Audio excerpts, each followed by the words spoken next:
저는 지금 하나님에 대한 그러한 공부를 하고 있고요. 그 가운데에서 하나님의 성품을 다루어 이야기하고 있습니다. 하나님의 성품은 즉 속성은 크게 두 가지의 범주로 나눈다고 말씀드렸어요. 하나는 우리 인간들이 공유할 수 없는 비공유적 성품 혹은 속성, 그리고 또 하나는 하나님에게 있는 그 성품, 그러나 우리가 조금 나누어서 닮아서 가지고 있는 그러한 성품들을 공유적 성품이라고 말씀드렸습니다. 가장 중요한 것은 이렇게 공유적 성품이라 할지라도, 공유적 속성이라 할지라도 근본적으로 그리고 본질적으로 차이가 있다는 것을 인정해야 된다고 말씀드렸습니다. 하나님에게도 사랑이 있고 우리에게도 사랑이 있지만 그 사랑의 본질과 그리고 근본적인 것은 다르다. 어떤 면에서요? 하나님은 창조주이시고 우리는 피조물이기 때문에 그 사랑의 무게나 크기나 깊이나 그 모든 것이 본질적으로 다르다는 것을 인정해야 됩니다. 비공유적 속성에는 하나님은 스스로 계신다는 자존성, 영원하시다는 영원성, 무한하시다는 무한성, 편재성, 그리고 불변성과 단일성 등이 있다고 말씀드렸어요. 우리가 이것을 살펴보았고, 공유적 속성 가운데서 저희는 지난주에 이 지식과 지혜와 진리, 즉 하나님의 지성적 속성을 먼저 살펴보았습니다. 크게는 영적인 속성, 하나님의 지성적 속성, 그리고 하나님의 도덕적 속성, 그리고 하나님의 주권적 속성, 이렇게 나눈다고 말씀드렸는데, 오늘은 이 두 번째에 해당하는 바로 도덕적 속성, 도덕적 성품에 관한 그러한 이야기를 좀 해보려고 합니다. 하나님의 도덕적 속성 안에는 대략 선하심, 사랑, 은혜, 긍휼, 거룩하심, 의로움 안에 정의와 공의가 포함되어 있을 수 있고요. 또 뭐 인내라든가 이러한 것들이 포함이 될 것입니다. 그 가운데서 특별히 사랑, 은혜, 긍휼 이런 것들을 묶어서 한 단어 인자하심이라는 이러한 단어로 표현할 수가 있습니다. 시편 우리가 읽은 오늘 1절 말씀에 할렐루야 여호와께 감사라 그는 선하시며 그 인자하심이 영원하다라고 할 때 그 인자하심은 어떤 때는 사랑으로 또 은혜로 긍휼로 표현되어지기도 한다라는 것을 말씀드립니다. 이렇게 도덕적 성품을 살피는 것으로서 우리가 어떤 유익을 누릴 수 있는가? 하나님께서 도덕적인 성품을 가지고 계신 것, 그것이 우리와 무슨 상관이 있느냐? 이렇게 묻는다면 우리는 그리스도인은 과연 어떻게 살아야 되는가에 대한 대답을 바로 이 하나님의 도덕적 성품을 살피면서 얻을 수 있게 된다는 것입니다. 여러분, 예수님을 믿는 신자는 어떻게 살아야 됩니까? 착하게요. 맞습니다. 올바르게요. 예, 맞습니다. 선하게요. 예, 맞습니다. 윤리적으로, 도덕적으로. 예, 다 맞습니다. 그러나 그런 것들을 좀 더 자세하게 그리고 명확하게 알기 위해서는 하나님의 성품, 특별히 도덕적인 성품이 어떤 것이 있는가를 살피는 것이 우리가 어떻게 살아야 되는가 하는 것에 대한 대답을 줄 수 있다는 것입니다. 다시 말해서 하나님의 성품 가운데에 도덕적인 성품을 따라 사는 것, 그것이 우리 신자들의 삶의 모습이어야 된다라고 이야기할 수 있는 거죠. 그런 점에서 먼저 하나님의 선하심, 그리고 또 이 사랑과 그리고 은혜에 대해서 오늘 이 세 가지를 좀 살펴보려고 합니다. 하나님은 선하시다. 누가 이야기해도 결코 틀리지 않은 확고부동한 진리자 명제입니다. 특히나 하나님의 선하심은 그냥 선하심이 아니라 최고선이라고 말할 수 있어요. 가장 최고의 선, 그분이 바로 하나님이시다 이야기할 수 있다는 것이죠. 그런 점에서 이런 하나님의 선하심은 모든 피조물 안에 이러한 선의 원천이기도 하다 이렇게 이야기할 수 있습니다.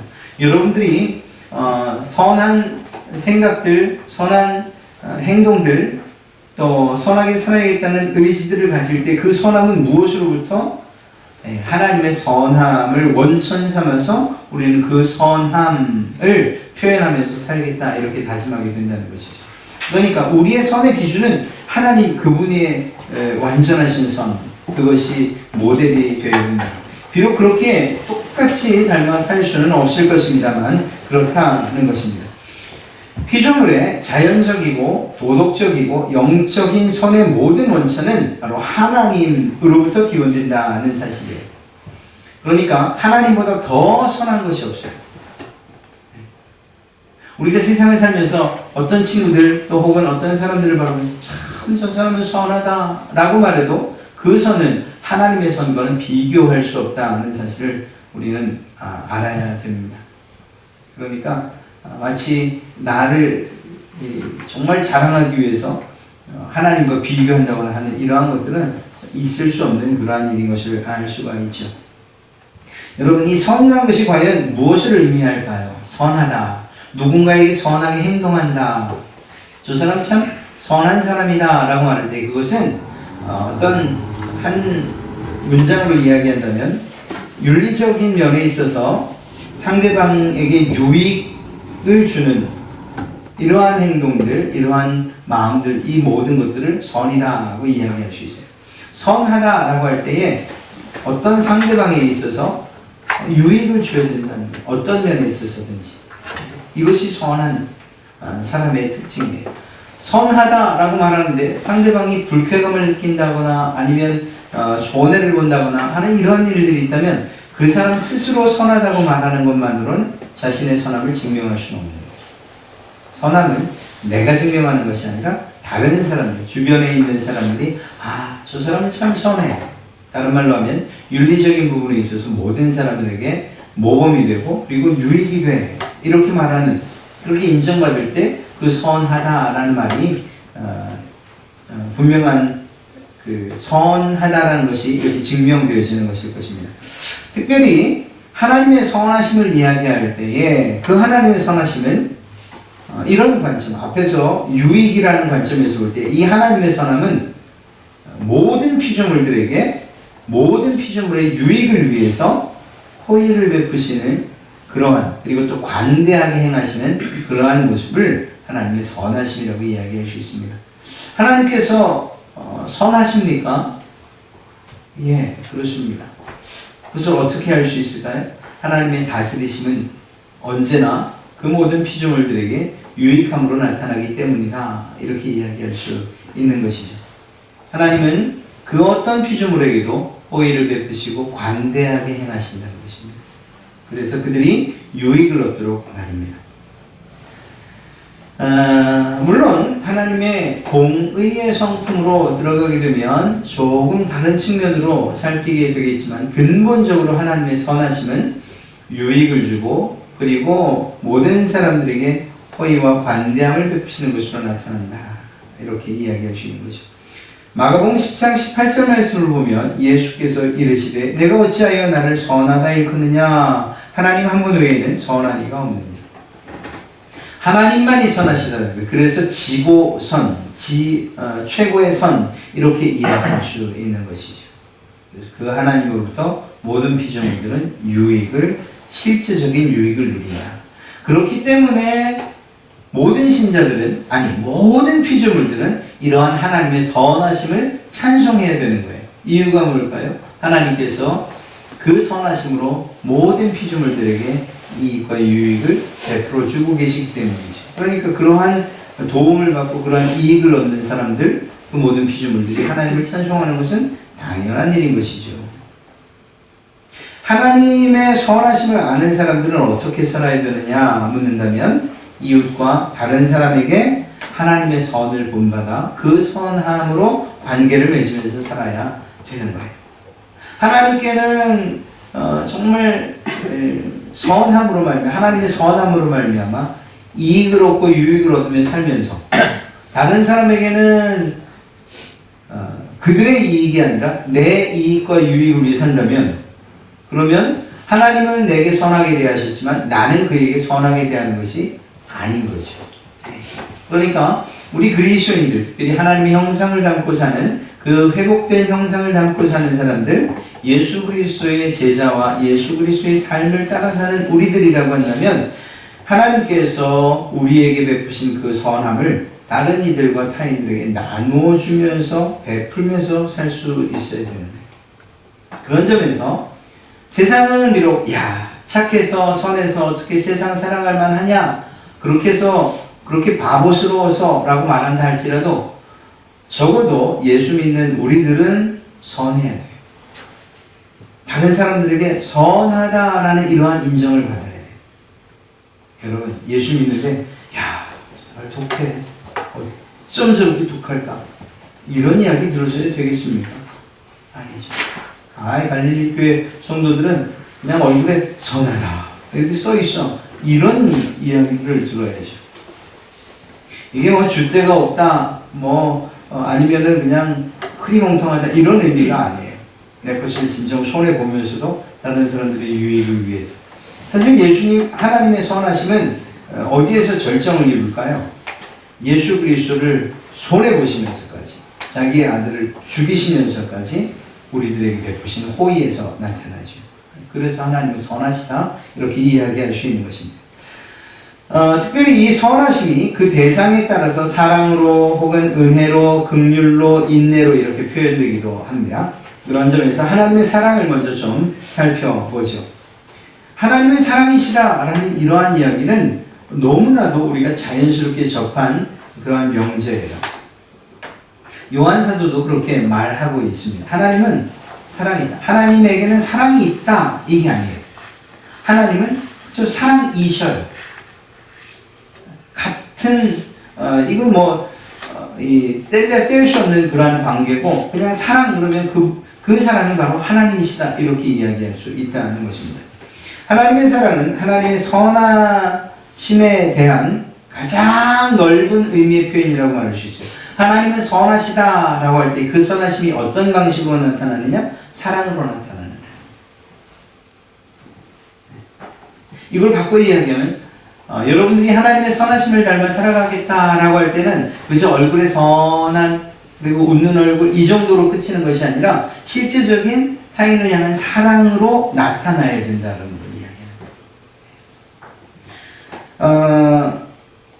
이러한 사랑은 완전하고요, 멈춤이 없이 영원하고요, 끝이 없이 무한하고요, 그리고 절대로 변하지 않는 그러한 사랑이에요. 그래서 하나님의 사랑은 완전하다고 해요. 사람의 사랑은 완전하지 않죠. 그냥 죽붕어 쓴다고 해도 또 무슨 일만 생기면 그러면 또 등 돌리고,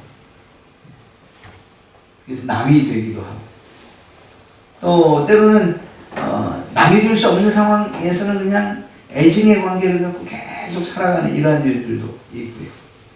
그리고 이것이 좀 심해져서 배반과 배신으로 이어지기도 하고. 사람의 사랑은 유한합니다. 변합니다. 그리고 또 이 한계가 분명히 있는 것을 알 수가 있습니다. 불완전하다고 말할 수 있죠. 그러나 하나님의 사랑은 그렇지 않습니다. 자, 이런 하나님의 사랑이 가장 완전하게 그리고 완벽하게 구현되는 그 관계 가운데 있는 분들이 있다면 누굴까요? 바로 삼위 하나님이십니다.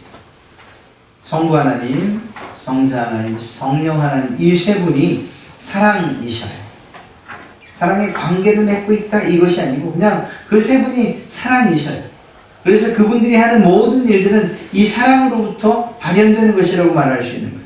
하나님께서 세상을 창조하시고 또 그것들을 아담과 하와를 위해서 창조하셨어요. 아담과 하와를 어떻게 하셨기 때문일까요? 사랑하셨기 때문이라고 말할 수 있어요.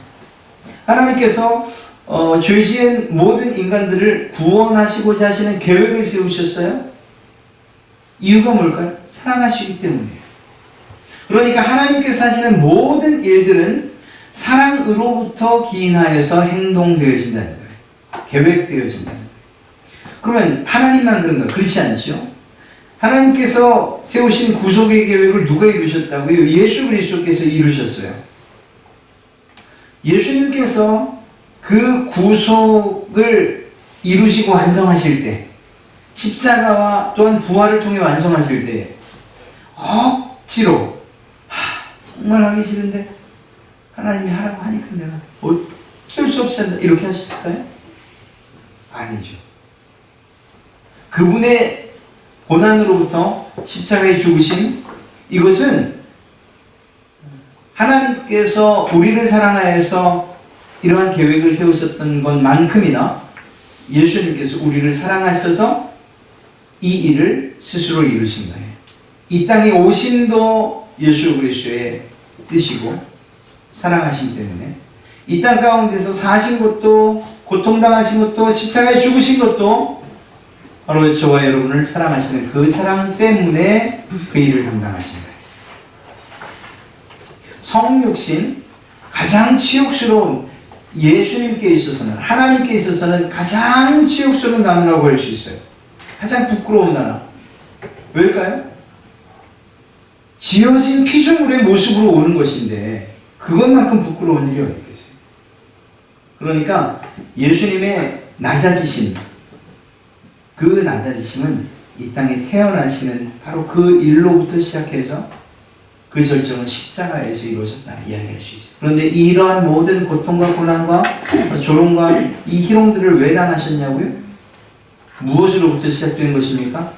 바로 저와 여러분을 사랑하시는 그 사랑으로부터 시작된 거예요. 성령님도 마찬가지이십니다.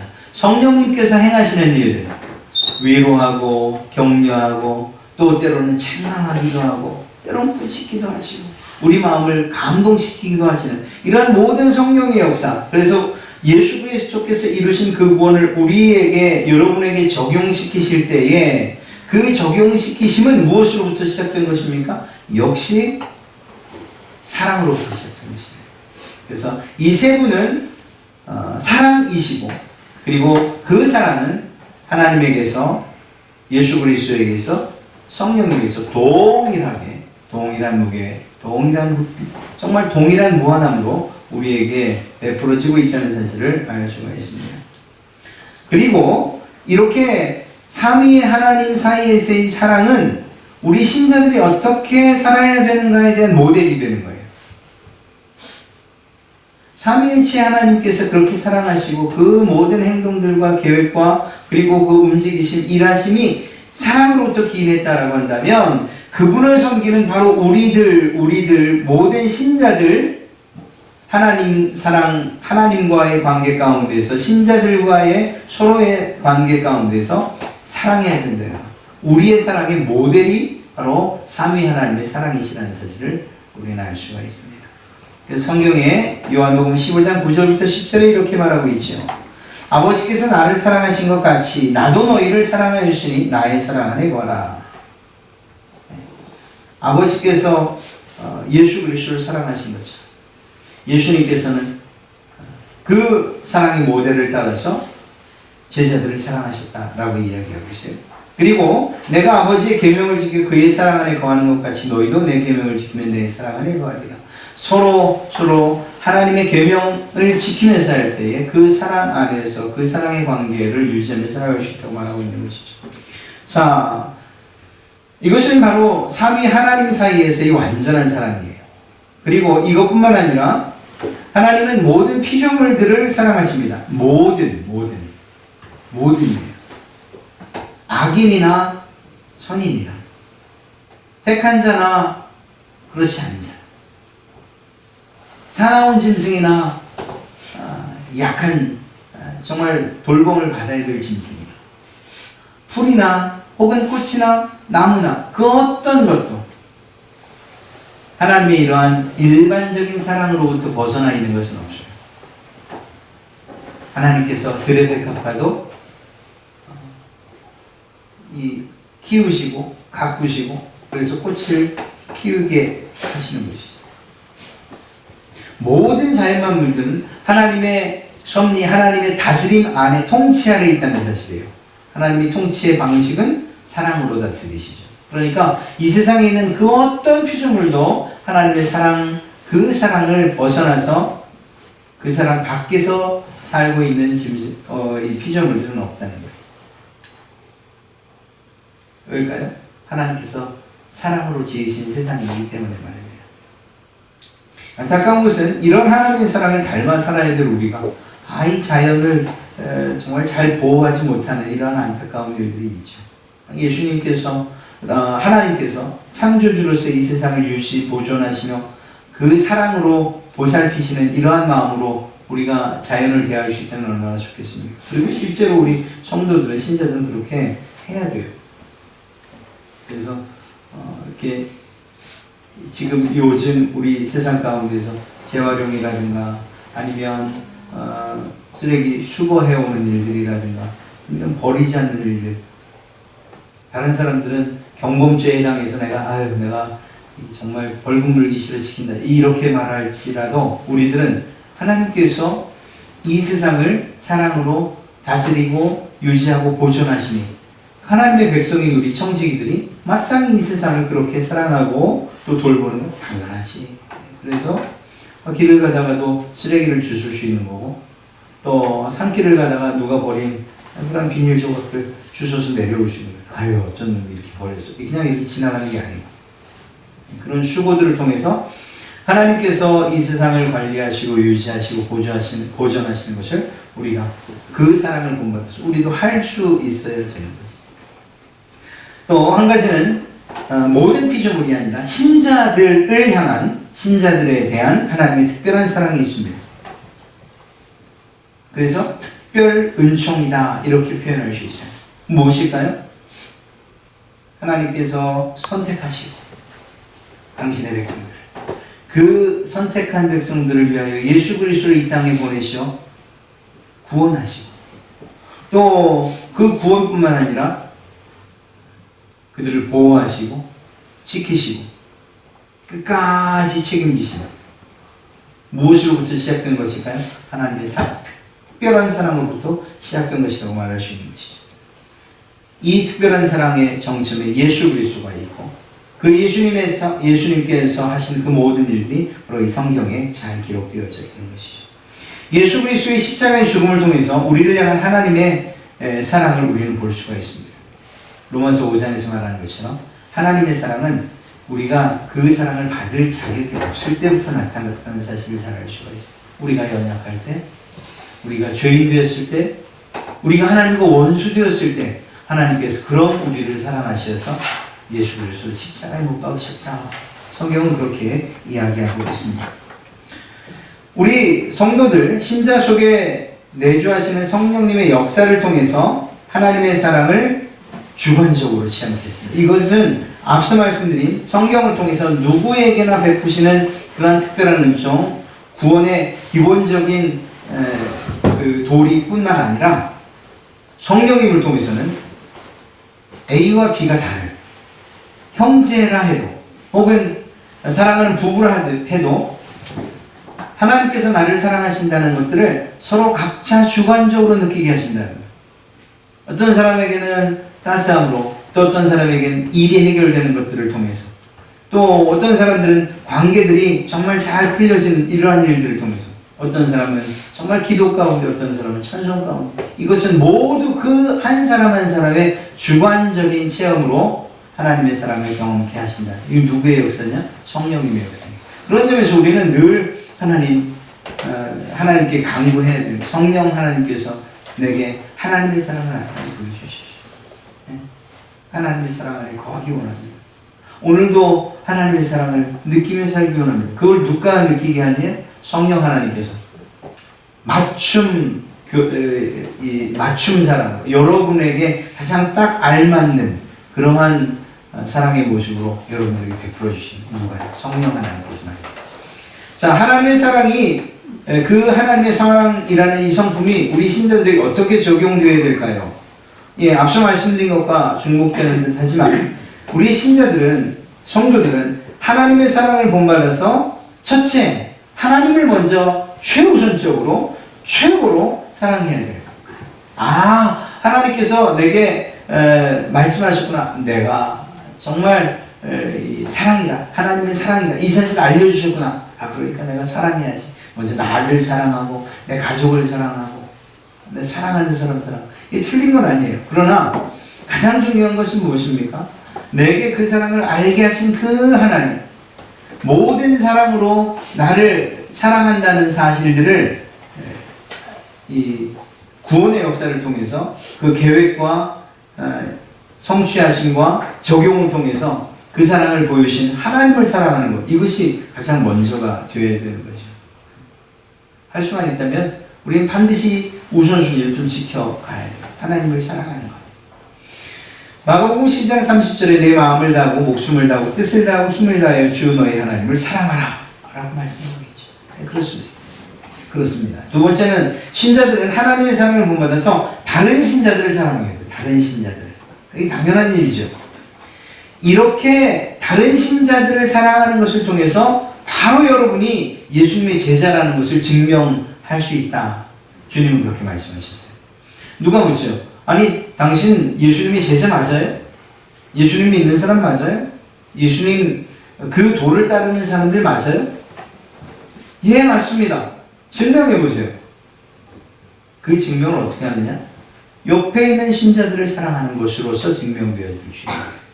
성경이 그렇게 이야기하고 있어요. 요한복음 13장 34절부터 35절 말씀을 보면 새 계명을 너희에게 주노니 서로 사랑하라. 내가 너희를 사랑한 것 같이 너희도 서로 사랑하라. 너희가 서로 사랑하면 이로써 모든 사람이 너희가 내 제자인 줄 알리라. 여러분들이 서로 사랑하는 것을 통해서 야, 저 사람이 예수님의 제자구나 라는 것을 알 수 있게 된다는 거예요. 나 예수님의 제자라고 이렇게 쓰고 다니지 않아요. 제자도 뭐 이런 거 쓰고 다니지 않아요. 뭐 예수쟁이 이런 거 쓰고 다니지 않아도 여러분들이 옆에 있는 신자들, 교회 공동체 안에서 서로를 돌아보고 사랑하는 이 일을 통해서 여러분이 예수님의 제자라는 사실을 알 수 있다. 이렇게 말씀하셨다는 것입니다. 참 어려운 일인데요. 신자들은 하나님의 사랑을 본보다 원수까지도 사랑해야 된다. 정말 어려워요. 정말 어려운 일이에요. 정말 어려운 일이에요.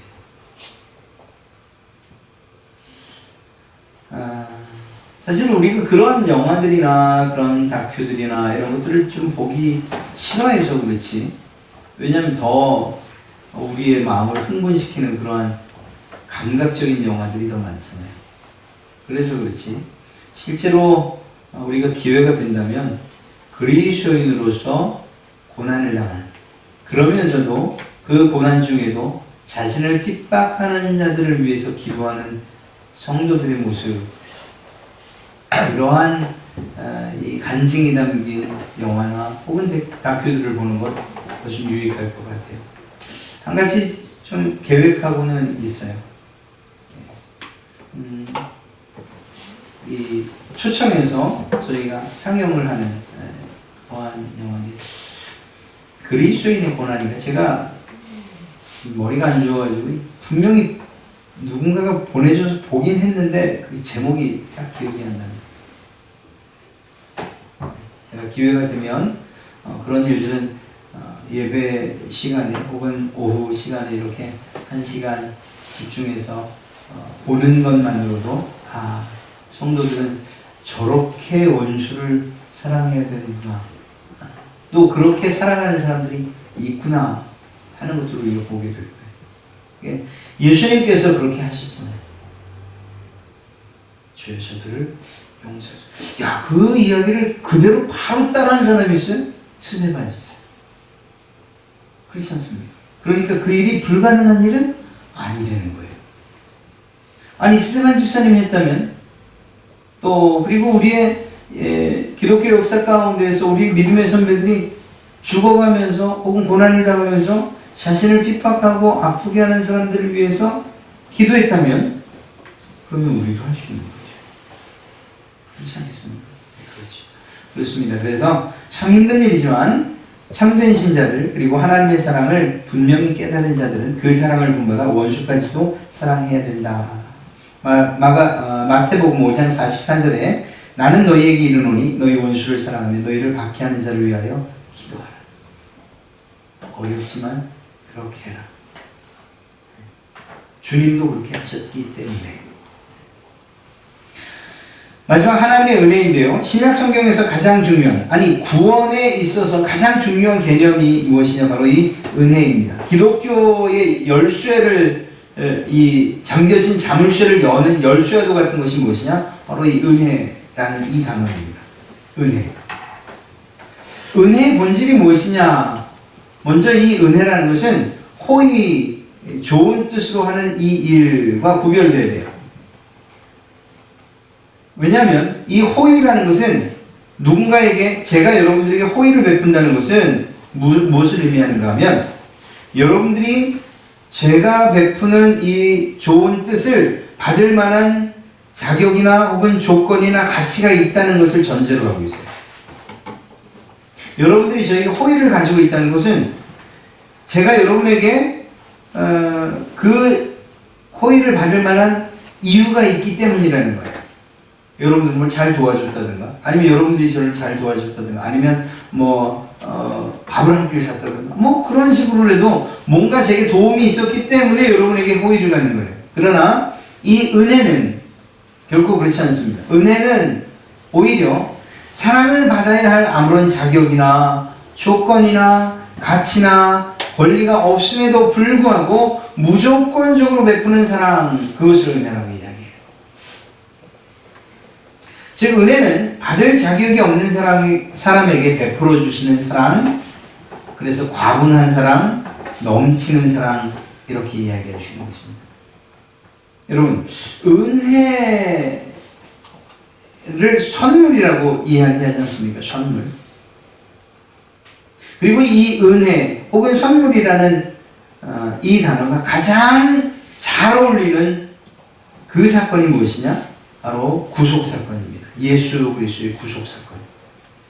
하나님의 은혜가 가장 분명하게 드러나는 사건이 무엇이냐? 구원과 구속사건인 것을 알 수가 있습니다. 여러분, 우리의 구원은 오직 은혜로만 가능하다는 거예요.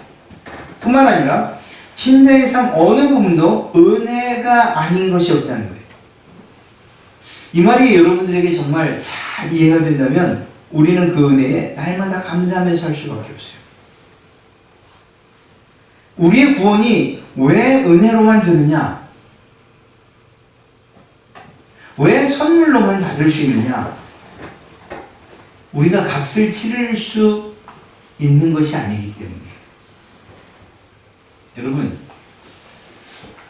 여행을 하다 보니까 말입니다. 정말 제가 그걸 갖고 싶다는 얘기는 아니에요.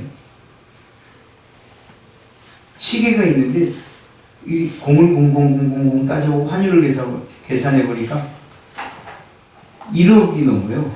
뭔 시계가 그렇게 비싼지. 어느 동네 가서 보니까 그래요.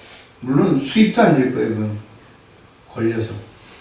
근데 이걸 제가 살 수 있을까요? 못 사요. 보고만 가는 거죠. 그걸 제가 얻을 수 있는 유일한 길이 있다면 그게 뭘까요? 선물 받는 거예요. 내가 도저히 할 수 없는, 치를 수 없는 값이기 때문에 선물로 가능한 거예요. 예수님께서 우리의 구원을 우리가 어느 부분, 일정 부분 감당할 수 있다면 우리는 그 일을 노력해야 될 거예요. 그런데 우리가 아무리 노력해도, 죽었다 깨나도 우리의 삶의 전체를 다 사용하고 또 우리의 구원을 위해서 또 사용한다고 해도 우리는 그 구원에 조금도 이르를 수 없어요. 너무나 가치 있는 것이기 때문에, 너무나 비싼 것이기 때문에, 그래서 그것은 선물로만 가능한 거예요. 선물로만. 은혜로만 가능한 거예요.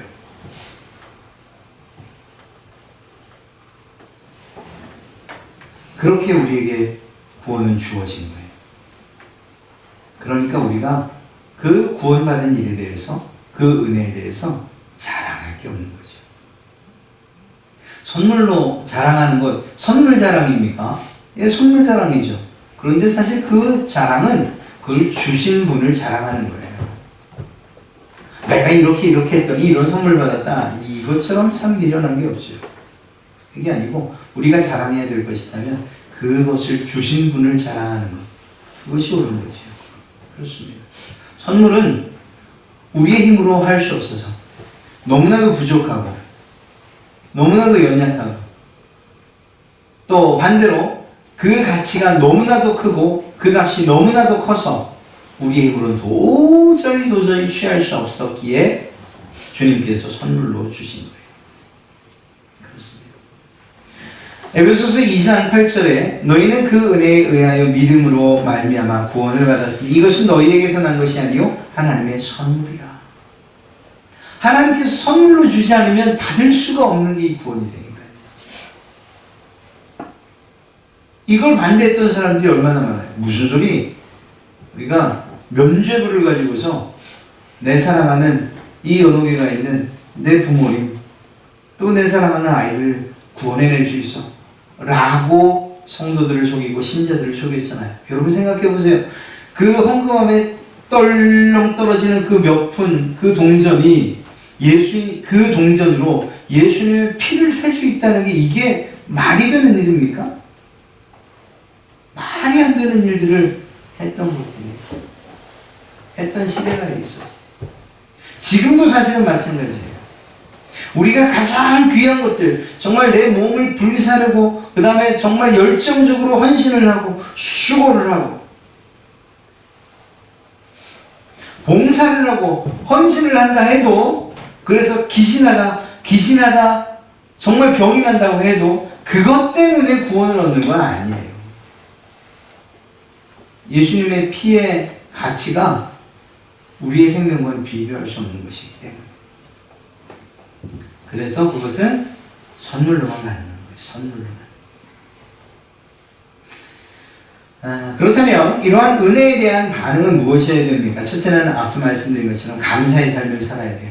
선물 받았으니까 정말 참 이런 게 있죠. 우리 그 꼬마 아이들은 정말 참 해맑아요. 해맑아.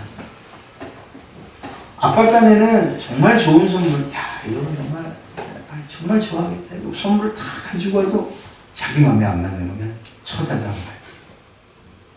다음엔 주고 싶은 생각이 싹 사라지죠. 물론 사람들 아빠는 잘못한 거예요. 뭘 갖고 싶은지 좀 알고서 사줘야지. 하나님은 우리에게 가장 필요한 것이 무엇인지를 알고서 우리에게 주셨어요. 그런데 그런 선물에 우리가 시큰둥한 반응을 보이고 감사할 말도 없고 주려면 주시고 말려면 마시고 만약에 이렇게 이야기한다면 그것은 하나님의 선물을 떠나가 그 선물을 주신 하나님을 모욕하는 거라고 해도 결코 틀리지 않을 것입니다. 그런 점에서 우리는 인간편에서 행한 것이 없기 때문에 여러분이나 제가 한 것이 없기 때문에 오직 자랑할 분은 하나님 그분 한 분밖에 없다는 사실을 우리는 스스로 고백하게 됩니다. 그래서 감사의 삶을 살게 됩니다. 은혜를 생각하면 감사합니다. 이렇게 연결될 수밖에 없는 거죠. 한 가지 또 무엇인가 하면 자유의 삶이에요. 자유. 죄와 율법 이것으로부터의 자유를 누리는 바로 그것이 은혜 받은 사람들의 특징입니다. 여기서 자유라고 하는 것을 우리가 잘못 생각해서 방종 혹은 방탕으로 잘못 생각하면 안 돼. 이제 나 이렇게 살아도 저렇게 살아도 구원해 주신다고 약속했으니까 그래 죽기 전에 회개기도 하지. 이런 식의 믿음은 정말 잘못된 것이에요. 방종이나 방탕을 의미하는 것이 아니고요. 진정한 자유를 누리는 거예요. 무엇으로부터? 죄로부터 그리고 죽음으로부터. 이 말을 바꿔 이야기하면 죄로부터는 자유해지나 예수님께는 매인가가 되어야 되는 거예요. 정말 기가 막힌 생각지 않았던 반전 아닙니까? 근데 제 얘기가 사도 바울이 했던 얘기예요. 너희가 이제 드디어 죄의 자유했구나. 마음껏. 그게 아니고 죄의 자유했으니 이젠 그리스도에게 속한 구속된 사람의 삶을 살아야 되는구나. 이렇게 이야기하고 있는 것입니다. 오히려 적극적으로 이러한 사랑을 실천하는 그러한 삶을 살아야 되는 거죠. 하나님을 사랑하고 이웃을 사랑하고 그것이 은혜 받은 자의 삶이라는 것입니다. 오늘 여러분과 세 가지 살펴봤습니다. 하나님의 도덕적 성품 가운데에서 하나님의 선하심, 하나님의 사랑, 하나님의 은혜. 이것을 우리가 완전히 소유할 수는 없어요. 하나님의 것과 똑같이 가질 수는 없어요. 그러나 하나님께서 우리에게 보여주시고 예수 그리스도를 통해서 알게 하시고 성령님을 통해서 우리에게 채워주신 만큼은 그렇게 살아가야 돼요. 선하게. 그리고 사랑을 가지고 은혜를 베풀며 이렇게 살아가는 것. 그것이 우리 신자들의 삶이 되어야 할 줄로 믿습니다.